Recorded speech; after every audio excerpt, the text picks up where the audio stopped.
Pernah nggak sih kalian mendengar seseorang berkata, "Oh, dia udah nggak perawan lagi." Tapi sebenarnya, apa sih tanda-tanda yang bisa menunjukkan hal itu? Apakah benar ada tanda-tanda fisik yang bisa kita lihat? Atau itu hanya mitos belaka? Tapi sebelum kita melanjutkan videonya, sebaiknya teman-teman like dan subscribe dulu video ini. Jika sudah, ayo kita lanjutkan ceritanya. Let's go! Nah, di video ini, kita akan membahas 10 tanda yang sering dianggap sebagai penanda seorang wanita telah kehilangan keperawanannya. Tapi ingat ya, nggak semuanya bisa dipercaya. Let's break it down.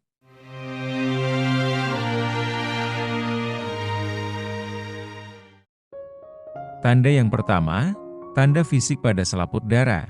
Pertama-tama, kita bahas tentang selaput darah atau himen. Banyak orang berpikir kalau selaput darah robek, itu artinya seorang wanita sudah kehilangan keperawanannya. Tapi faktanya, selaput darah bisa robek karena banyak hal selain hubungan seksual, seperti olahraga, kecelakaan, atau bahkan penggunaan tampon. Jadi, apakah itu benar-benar tanda? Belum tentu, jangan buru-buru percaya, karena tanda fisik ini seringkali menyesatkan. Tanda yang kedua, perubahan pada bentuk tubuh. Beberapa orang percaya bahwa tubuh wanita akan mengalami perubahan setelah ia berhubungan seksual, misalnya pada pinggul atau payudara. Ada yang bilang, kalau pinggul terlihat lebih lebar atau payudara membesar, itu tanda bahwa dia sudah tidak perawan. Namun, perubahan bentuk tubuh bisa disebabkan oleh banyak hal lain, seperti hormon, pertumbuhan, atau kenaikan berat badan. Jadi, apa benar ini tanda yang valid? Ternyata, bentuk tubuh nggak bisa dijadikan patokan. Tanda yang ketiga, perubahan cara berjalan. Pernah dengar mitos bahwa seorang wanita yang sudah berhubungan seksual akan berjalan dengan cara yang berbeda? Katanya, cara jalannya jadi lebih terbuka atau lebih lebar. Nah, ini salah satu tanda yang sangat populer, tapi apakah ini benar? Faktanya, cara berjalan seseorang lebih dipengaruhi oleh kenyamanan pribadi dan struktur tubuh. Bukan karena mereka sudah kehilangan keperawanannya. Hati-hati dengan mitos yang satu ini, karena kenyataannya nggak sesederhana itu. Tanda yang keempat, perubahan pada suara. Ini mungkin terdengar aneh, tapi ada yang percaya bahwa suara wanita bisa berubah setelah ia berhubungan seksual. Katanya, suaranya akan terdengar lebih matang atau lebih rendah.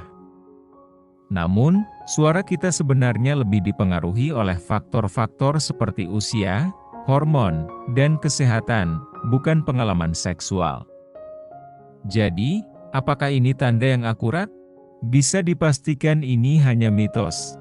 Faktanya, suara nggak ada hubungannya dengan keperawanan. Tanda yang kelima, seringnya sakit perut bawah. Beberapa orang beranggapan bahwa wanita yang sering mengalami sakit perut bagian bawah adalah tanda bahwa dia sudah tidak perawan. Memang, setelah berhubungan seksual, beberapa wanita bisa merasa nyeri pada perut bagian bawah, terutama pada pengalaman pertama. Namun, rasa sakit ini bisa juga disebabkan oleh banyak hal lain, seperti kram menstruasi atau masalah pencernaan. Sakit perut bawah. Jangan langsung menyimpulkan keperawanan. Tanda yang keenam, perubahan emosional. Banyak yang percaya bahwa wanita yang sudah kehilangan keperawanannya akan mengalami perubahan emosional, seperti menjadi lebih sensitif, lebih tertutup, atau bahkan lebih mandiri. Padahal, perubahan emosional bisa terjadi karena banyak faktor, termasuk tekanan hidup, pergaulan, dan perkembangan pribadi.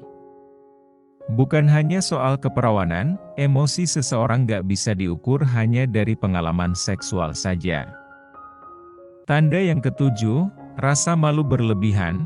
Ada yang bilang kalau wanita yang sudah tidak perawan akan merasa malu atau gugup saat berbicara tentang seks. Ini bisa jadi karena adanya stigma sosial di beberapa tempat. Tapi ingat, rasa malu atau gugup lebih dipengaruhi oleh cara seseorang dibesarkan dan bagaimana mereka melihat seks, bukan dari pengalaman seksualnya.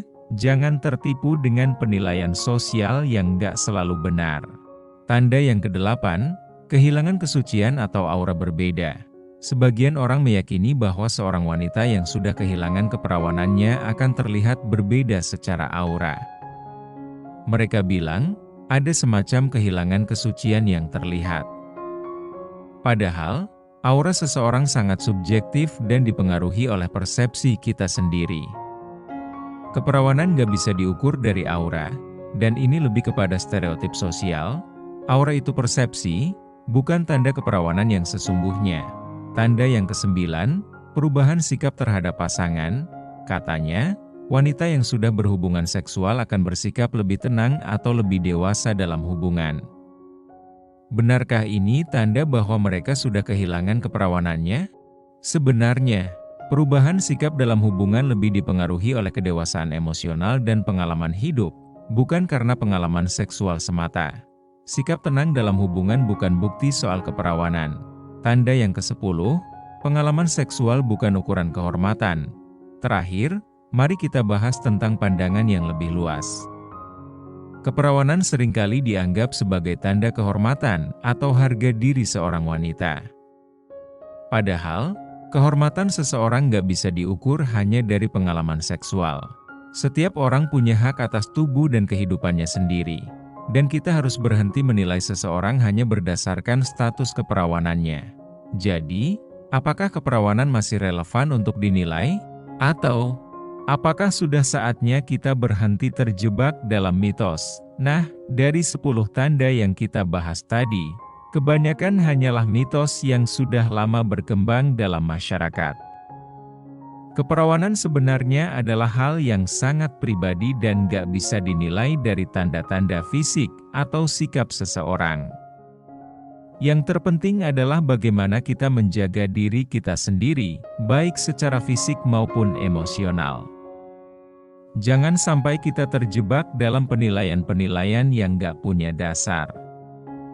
Jadi, gimana menurut kalian? Sudah saatnya kita berhenti memikirkan soal tanda keperawanan. Terima kasih sudah menonton sampai akhir. Kalau kamu punya pendapat lain tentang keperawanan, tulis di kolom komentar ya. Jangan lupa like, subscribe dan share video ini jika menurutmu bermanfaat. Sampai jumpa di video selanjutnya. Terima kasih.